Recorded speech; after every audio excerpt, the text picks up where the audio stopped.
नमस्कार मित्रमैत्रिणींनो, वाईज या माझ्या यूट्यूब चॅनलवर मी प्रियंका तुमच्या सर्वांचे हार्दिक स्वागत करते.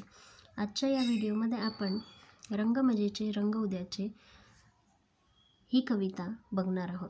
इयत्ता 10वी अक्षर भारती या पाठ्यपुस्तकातील ही कविता आहे. कवयित्री अंजली कुलकर्णी यांनी ही लिहिलेली आहे. त्यांचा जन्म 1958 साली झाला होता. तर त्या प्रसिद्ध कवयित्री आणि लेखिका होत्या. छात्र प्रबोधन, किशोर, वयम यांसारख्या विविध नियतकालिकांतून गद्य व पद्यलेखन त्यांनी केलेलं आहे. मी एक स्त्री जातीय अस्वस्थ आत्मा, संबंध, बदलत गेलेली सही, रात्र, दुःख आणि कविता हे कविता संग्रह, हृदयस्पर्शी संभ्रमाच्या पाण्यात गटांगळ्या हे ललित लेखसंग्रह, स्त्री सत्वाचा शोध, स्त्री प्रश्न एक आवर्त हे वैचारिक लेखसंग्रह इत्यादी पुस्तके त्यांची प्रसिद्ध आहेत. त्यांच्या 2 काव्यसंग्रहांना राज्य शासनाचे पुरस्कार प्राप्त आहेत. महाराष्ट्र साहित्य परिषद, मराठवाडा साहित्य परिषद, भगिनी निवेदिता प्रतिष्ठान, कामगार साहित्य परिषद, गदिमा प्रतिष्ठान यांसारख्या अनेक संस्थांनी पुरस्कारांनी त्यांना सन्मानित करण्यात आले आहे.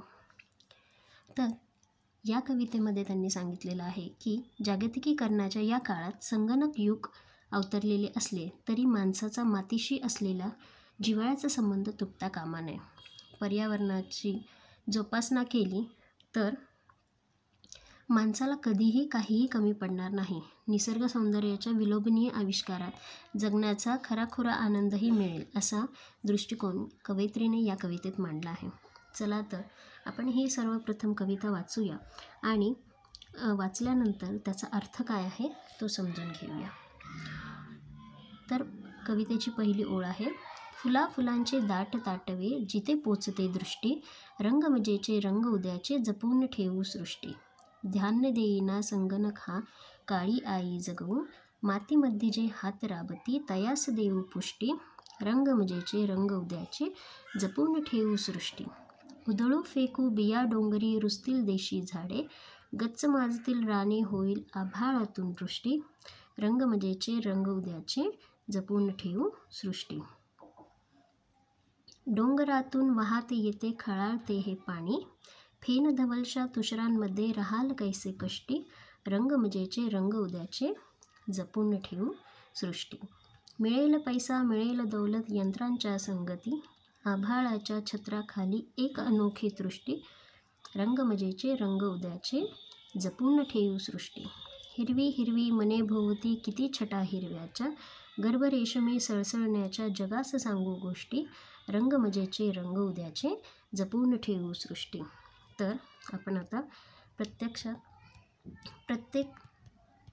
एकेका ओळीचा अर्थ बघणार आहोत की तो आपल्याला काय सांगण्याचा प्रयत्न करत आहे. चला तर पहिली ओळ आहे. फुला फुलांचे दाट ताटवे जिथे पोचते दृष्टी, रंगमजेचे रंग उद्याचे जपून ठेवू सृष्टी. फुला फुलांचे म्हणजे सगळीकडे फुलांनी गर्द, दाट म्हणजेच काय, गर्द किंवा गच्च, गर्द किंवा गच्च अशी सगळीकडे डेन्स फॉरेस्ट जे म्हणतो आपण, म्हणजे सगळीकडे हे ताटवे म्हणजेच गुच्छ हे दाटले पाहिजे. ठीक आहे. आणि जिथपर्यंत आपली दृष्टी पोहोचते तिथपर्यंत सगळीकडे आपल्याला सगळ्या वेगवेगळ्या प्रकारच्या मजेदार रंगांच्या या निसर्गातल्या अप्रतिम सौंदर्य लाभलेल्या फुलांचे गुच्छ आपल्याला बघायला मिळाले पाहिजे. म्हणून हे वेगवेगळ्या रंगाचे आहे आणि ते बघितल्यानंतर आपल्याला वेगवेगळी मजासुद्धा देणारे आहे. कारण आपण जेव्हा फुलं बघतो तेव्हा आपल्याला असं वाटतं की ती फुलं तोडून आपल्या घरात ती सजवावी. पण हे निसर्ग आहे आणि निसर्गामध्ये अप्रतिम अशा सौंदर्याने विलोभनीय असलेल्या आनंदाला काहीही पारा नाही आहे. म्हणून कवयित्री आपल्याला म्हणत आहेत की जरी याचे रंग मजेचे आहेत आणि हे रंग आपल्याला उद्यासाठीही तसेच जपून ठेवायचे आहे, त्यासाठी आपल्याला सर्वप्रथम सृष्टी ही जपून ठेवायची आहे. सृष्टी म्हणजे जग, पृथ्वी. धान्य देईना संगणक हा, काळी आई जगवू, मातीमध्ये जे हात राबती तयास पुष्टी देऊ, रंगमजेचे रंग उद्याचे जपून ठेवू सृष्टी. मग आता आपल्याला धान्य फक्त आणि फक्त निसर्गच देऊ शकतो. शेतकरी जेव्हा शेतात राबतो तेव्हाच आपल्याला धान्य मिळते. मग आता आपण जे संगणकाचं युग आहे त्याच्यामध्ये जर आपण कम्प्युटरला म्हणजे संगणकाला म्हटलं की आम्हाला तू धान्यसुद्धा दे, तर तो आपल्याला धान्य देऊ शकणार नाही. त्याच्यासाठी आपल्याला काळी आई म्हणजेच धनधान्य देणारी शेतीच ही हवी असणार आहे. जे मातीमध्ये कबाड कष्ट करून शेतकरी धान्य पिकवतात त्यांच्या हातांना आपण एक प्रकारचं पाठबळ देऊया. पुष्टी पाठबळ किंवा दुजोरा असं याला म्हणतात. म्हणून तेच आपल्याला त्यांना सहकार्य करून त्यांच्या पाठीशी उभा राहून त्यांना पाठबळ देऊन सगळीकडे आपल्याला ही सृष्टीचं संरक्षण करायचं आहे. उधळू फेकू बिया डोंगरी म्हणजे आपल्याला काय करायचं आहे, सगळीकडे बिया ज्या आहेत त्या उधळायच्या आहेत. दूर डोंगरावर जाऊन ह्या बिया फेकायच्या सुद्धा आहेत. मग याच्यातून काय होईल की हिरवी जी झाडं आहेत ती सगळ्या देशामध्ये रुजणार आहेत. रुजवून त्याचं एक छान रोप म्हणजे जी कोणतीही बी आपण रुजवणार तर त्या बियांमधून एक रोप सुंदरसं तयार होणार आणि त्याच्यानंतर त्याचं झाड तयार होणार आणि तेच तयार झाल्यानंतर मग त्याचं एक प्रकारचं मोठं रान तयार होणार आहे. मग गच्च मासतील राने म्हणजे जिकडे तिकडे आपली नजर जिथपर्यंत पोहोचेल तिथपर्यंत आपल्याला झाडं बघायला मिळतील. मग त्या पेरलेल्या बियांमधून जी गर्द झाडी निर्माण होणार आहे त्याच्यामुळे सगळीकडे रानं फोपावतील आणि मग आभाळातून काय होईल तर पावसाची वृष्टी होणार आहे. म्हणजे सगळीकडे आपल्याला पाऊसच पाऊस म्हणजे पावसाचा वर्षावच बघायला मिळणार आहे. बऱ्याचशा ठिकाणी पाण्याचा खूप जास्त दुष्काळ आहे. काही ठिकाणी पिण्यासाठी सुद्धा तुम्हाला पाणी मिळत नाही. मग अशा वेळेस आपल्याला झाडं लावणं आणि ते जगवणं म्हणजेच या सृष्टीला सांभाळून घेणं आणि त्याचं संरक्षण करणं हे खूप जास्त महत्त्वाचं आहे. आणि मानवच असा एक प्राणी आहे जो त्या सृष्टीला आधीच तर त्यांनी एवढ्या सगळे जागतिकीकरण आणि संगणक काळामुळे सृष्टीचं खूप जास्त नुकसान केलेलं आहे. पण तोच एक असा आहे प्राणी की जो या सृष्टीला वाचवू शकतो. म्हणून आपल्यालाच इथे सगळीकडे झाडं लावायची आहेत आणि त्याच्यामधून सृष्टीचं संरक्षण करायचं आहे. डोंगरातून वाहती येते खळाळते हे पाणी. डोंगरातून काय येत आहे की पाणी वाहत येत आहे आणि खळखळ खळखळ असं वाहणारं पाणी म्हणजे धबधबे आहेत, झरे आहेत, हे इतकं सुंदर दिसतं. आणि फेंधवलच्या तुषारांमध्ये राहाल कैश कष्टी म्हणजे आता पांढऱ्या शुभ्र तुषारांमधून हे संजीवन एक प्रकारचं आहे म्हणजे एक चांगलं जीवन आहे. आणि यांच्याकडे बघून कोणीही दुःखी किंवा कष्टी राहू शकणार नाही. त्याच्यामुळे रंगमजेचे रंग उद्याचे जपून ठेवू सृष्टी म्हणजे ह्या सगळ्या गोष्टींमुळे आपल्याला हे रंग जे आहेत ते सगळीकडे बघायला मिळणार आहेत आणि ती उद्यासाठी सुद्धा आपल्याला जपून ठेवायचे आहे. मिळेल पैसा मिळेल दौलत यंत्रांच्या संगतीत.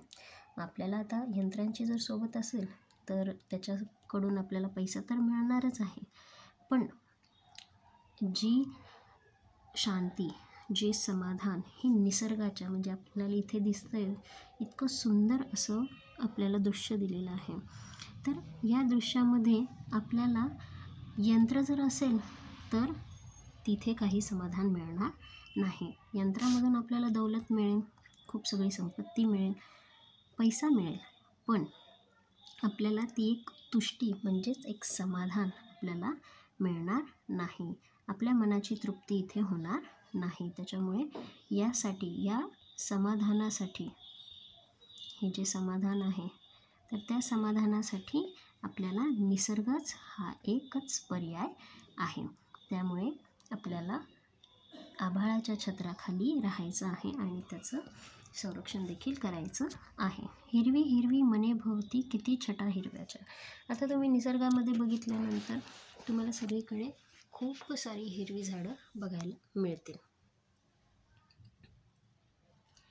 मग पावसाने फुललेल्या या अगणित हिरव्या रंगांच्या छटा म्हणजे जणू हिरवी हिरवी समृद्ध झालेली मनेच आहेत असं कवयित्री आपल्याला सांगत आहे. मनात जपलेल्या या रेशमाच्या मखमली गाभ्यासारख्या कोमल भावना, सुखाच्या गोष्टी माणसे एकमेकांना सांगतील. कारण गर्भ रेशमी सळसळण्याच्या जगास सांगू गोष्टी. म्हणजे प्रत्येक मानवाच्या मनामध्ये या कोमल भावना, सुखाच्या ज्या भावना आहेत, सुखाच्या ज्या गोष्टी आहेत त्या ते एकमेकांना सांगतील. आणि अशाच प्रकारे आपण निसर्ग जगला तर मानवजात जगेल आणि आनंदी होईल, समाधानी होईल. त्यांना एक अनोखी दृष्टी मिळणार आहे. म्हणूनच आपल्याला सृष्टीसुद्धा वाचवायची आहे. मग म्हणूनच निसर्ग सौंदर्याच्या विलोभनीय आविष्कारात जगण्याचा एक खराखुरा आनंद जर आपल्याला घ्यायचा असेल तर या कवितेप्रमाणे आपल्याला वागावं लागणार आहे आणि आपल्या सृष्टीचं, आपल्या पृथ्वीचं, आपल्या धरतीचं संरक्षण हे करावं लागणार आहे. तर अशा प्रकारे आपण रंगमजेचे रंगोदयाचे या कवितेचं स्पष्टीकरण बघितलं आहे. जर तुम्हाला या कवितेचं स्पष्टीकरण आवडल्यास हा व्हिडिओ आपण इतरांसोबतही शेअर करावा, लाईक करा आणि कमेंट करा. असे तुम्हाला आणखीन व्हिडिओ हवे असतील तर आपण भेटूया आणखीनच एका नवीन व्हिडिओसह. तोपर्यंत बाय.